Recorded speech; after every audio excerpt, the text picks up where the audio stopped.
About autism traits. So another big trait I have on the sensory side. So on the sensory side, I don't have as many sensory issues as some autistic people. Like I've already said, I'm not fussy with food. Obviously, aside from OCD, but that's different. Obviously, OCD can make me fussy, but I'm not fussy in the sort of autistic sense of the word with food because I positively enjoy food. And the only reason why I might not eat something or appear fussy is because of OCD contamination issues, and that would mainly be around other people serving food that I don't know how it's been prepared stuff, but that's got nothing to do with being fussy, that's to do with my OCD contamination, and that developed a bit later anyway, because when I was a kid, and before I developed that, if I went round to someone's house, the food was the best bit, and I'd be the one eating the most.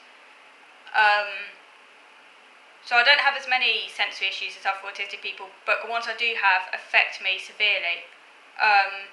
And the one that really does affect me is noise. And I feel this one has got a lot worse the older I've got. So I've always been sensitive to noise. Like as a kid, as I mentioned in another video, I was terrified of fireworks and loud bangs and balloons popping and unexpected noise. Party crackers terrified me, things like that. Anything unpredictable and distracting. I do recall putting my fingers in my ears from around the age of about 9 years old when I was in bed because I found it really hard to sleep if I could hear my parents talking.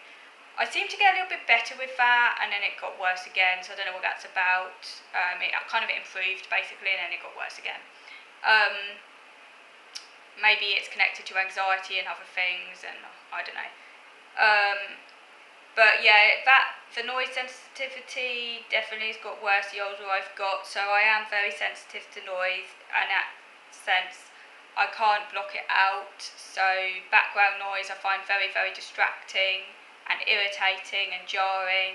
I'm a light sleeper, so I don't have any. I sleep pretty well most of the time. Again, some autistic people really struggle with sleep, but generally I do fall asleep okay, and generally I get a reasonable amount of sleep. But if there's noise, like a car revving its engine or anything like that, it will disturb my sleep and wake me up. So yeah, so I am a very light sleeper as well. So I sleep fine as long as there's no noise, basically. If there's no noise, I'll sleep fine. I don't generally have a problem with sleep in and of itself, but if there's noise, then I won't sleep. Basically, noise is the issue. So yeah, very sensitive to noise, and I feel this has got worse the older I've got. Like, I don't think it was quite as bad as a kid. I do feel it has got worse the older I've got, and I don't know how much research has been into autistic sensory issues, particularly around noise, and whether noise gets worse the older you get, because I'm sure I read somewhere that people say their sensory issues improve as they get older, but for me it seems to be the other way around. Like, the sensory issues I do have got worse, and I don't think I had so many when I was a kid. But then again, it might just be that as a kid I didn't have the awareness to know about these things. But yeah, noise has got a lot worse, and that is the main area of issue for me, is noise and processing noise and finding it hard to focus on things if there's any background noise and filtering it out, that sort of thing. Light, I don't like strong bright light either. I'm pretty sensitive to light infiltration as well, but noise is the main one. And I mentioned walking on tiptoes, which I was later told is a sensory issue because it's to do with like vestibular. So I must have had some issues with that, and I think maybe that might have also been some of the reason behind some of the issues I had at school as well. So yeah, like I say, I don't have as many sensory issues as some autistic people. It's just that the ones I do have affect me in a very significant way, and got worse as I got older.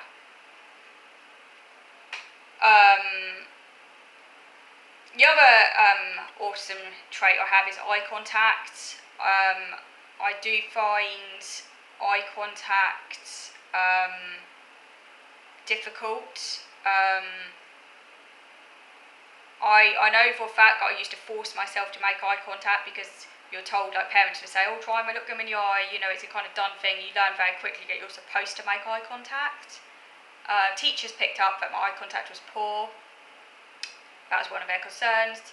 Although the educational psychologist seemed to think it was good, so yeah, it must have been kind of like hit and miss, and maybe it depended on how I was feeling on a particular day. I guess with the educational psychologist, it was just me and her, so maybe I felt a bit calmer. Whereas obviously in the classroom, lots of stuff is going on, so that might be why the teachers said my eye contact was poor, whereas the educational psychologist seemed to think it was alright. But yes, I do struggle with eye contact, and I do sometimes try and force myself to make eye contact, or I certainly did in the past, because I'm aware that it's expected of you, but I find it really uncomfortable. I find it very hard to process what someone is saying if I'm also having to look in their eyes. It's much easier for me to take in what they're saying if I'm not expected to do that, and if I can look downwards and really focus on what they're saying, but of course that can then be mistaken as rudeness by some people. But as I'm getting older, I'm getting a bit more confident and just not forcing it anymore, particularly since COVID, and I'm not expected to see people. Well, I'm basically housebound anyway, so. And obviously on Zoom and things like that, it's less obvious about the eye contact thing, and I just don't try and do it anymore, because I don't take information in if I'm making eye contact. I think if I make people aware I'm autistic, and if they know that I struggle with that, then I've kind of given myself, I've let people know, so they're not going to take it the wrong way, sort of thing. Anyway, I think that's my way of coping with it now. Is I'll just say, look, I'm autistic, I struggle with eye contact, and then the information's out there, so you're not going to take it the wrong way, sort of thing. Eye contact, so I mentioned that. Difficulties processing emotions, talked about that. Difficulty sympathising, talked about that. Very, very strong interest, fixations, need for routine. Those are things that are a very big part of my autism, talked about that. And the executive functioning issues and difficulties doing anything outside of my routine, or that I'm not self-motivated to do, that's a really big issue for me. And that's also why I need a lot of support with adulting as well, and doing things that are outside my routine and dealing with bureaucracy and stuff like that I really struggle with. So filling out benefit forms and stuff like that, my dad always does for me, and when my dad can no longer do it, my brother has agreed to do it, because I just won't get the money I'm entitled to, basically, because it's so stressful. Dealing with it all is so stressful that it just won't get done, because I just find that sort of thing absolutely impossible, so I need other people to do it for me, basically. So anything like that is kind of a really big part of my disability. And obviously with the social side, now this is massively complicated for me now, because obviously I have also got very severe germ phobia, which obviously makes things even harder for me, and that developed as a teenager. Well, the signs of it were there as a child, but it didn't become really disabling until my mid-teens. And it's only got worse with time, particularly now with COVID. I mean, it was getting better in my 20s because I had lots of support and therapy, and I was actually getting out there a lot more, and was nowhere near as bad as I was. Again, obviously COVID happened, and now I'm even worse than what I was at the worst of the time when I was a teenager, so it's not really bad now. And that obviously means that makes it a lot harder for me to kind of connect with people anyway. But the autism side of it, I think, because when I'm doing, now, because I'm at home, all my correspondence is online, so it's all done via Zoom, and I attend a lot of groups via Zoom. So in a sense, I can get a feel for how I am socially without the OCD intervening, because obviously when I'm on Zoom, I don't have any germ phobia happening, because obviously I'm not with people. So, I don't need to worry about germs, so that's just the OCD is irrelevant there. So I think the way the autism still affects me socially is that I still want to talk a lot about myself.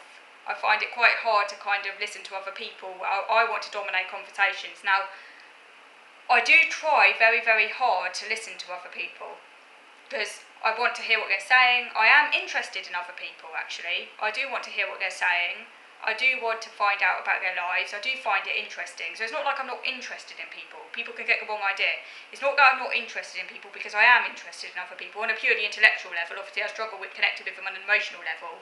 But I like finding out about them. I'm interested in other people. I like cataloguing. I like kind of cataloguing people. I like finding out about their lives, the details of their lives. I find it interesting. But so I do try very hard to listen to other people, and I like asking them questions. I like finding out things. As long as I'm in control, I have a massive need at all times to be in control.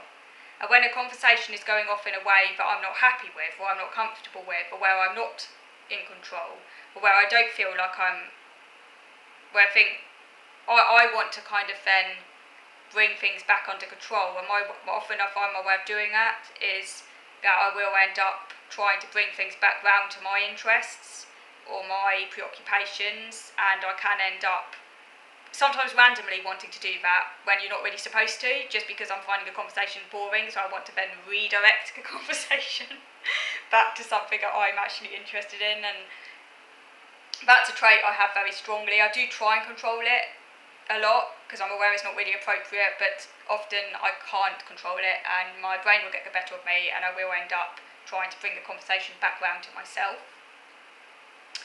So yeah, I can talk too much sometimes. That's also particularly when I'm anxious, I can talk too much. Sometimes